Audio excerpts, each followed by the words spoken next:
তবে কি জানো, মাতৃভাষা শুধু খাবার জোগায় না, এ হলো আমাদের নিজস্ব পরিচয়, আত্মমর্যাদা।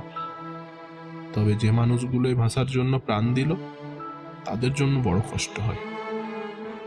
আমিও দাদুর মুখে শুনেছি ওদের কষ্টের কথা। যখন 1912 মানভূমকে ব্রিটিশরা বাংলা থেকে আলাদা করে দিল, তখন কত অত্যাচার সহ্য করেছে ওরা।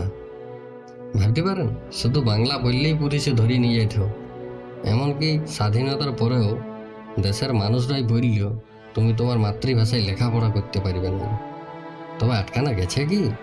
অতুলবাবু, অরুণবাবুদের মতন মানুষ ছিল বলেই আজ এইখানে দাঁড়ায় আমি আর আপনি ভালো করে বাংলা ভাষায় কথা বলতে পারছি। তবে কি জানো, মাতৃভাষা শুধু খাবার জোগায় না, এ হলো আমাদের নিজস্ব পরিচয়, আত্মমর্যাদা। তবে যে মানুষগুলো এই ভাষার জন্য প্রাণ দিল, তাদের জন্য বড় কষ্ট হয়। আমিও দাদুর মুখে শুনেছি ওদের কষ্টের কথা।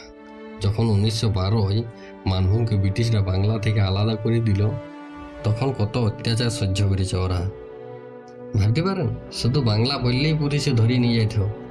এমনকি স্বাধীনতার পরেও দেশের মানুষরাই বলল, তুমি তোমার মাতৃভাষায় লেখাপড়া করতে পারবে না। তবে আটকানা গেছে কি? অতুলবাবু, অরুণবাবুদের মতন মানুষ ছিল বলেই আজ এইখানে দাঁড়ায় আমি আর আপনি ভালো করে বাংলা ভাষায় কথা বলতে পারছি। তবে কি জানো, মাতৃভাষা শুধু খাবার জোগায় না, এ হলো আমাদের নিজস্ব পরিচয়, আত্মমর্যাদা। তবে যে মানুষগুলো এই ভাষার জন্য প্রাণ দিল, তাদের জন্য বড় কষ্ট হয়। আমিও দাদুর মুখে শুনেছি ওদের কষ্টের কথা। যখন 1912 মানভূমকে ব্রিটিশরা বাংলা থেকে আলাদা করে দিল, তখন কত অত্যাচার সহ্য করেছে ওরা। ভাবতে পারেন, শুধু বাংলা বললেই পুলিশে ধরিয়ে নিয়ে যেত। এমনকি স্বাধীনতার পরেও দেশের মানুষরাই বলল, তুমি তোমার মাতৃভাষায় লেখাপড়া করতে পারবে না। তবে আটকানা গেছে কি? অতুলবাবু, অরুণবাবুদের মতন মানুষ ছিল বলেই আজ এইখানে দাঁড়ায় আমি আর আপনি ভালো করে বাংলা ভাষায় কথা বলতে পারছি।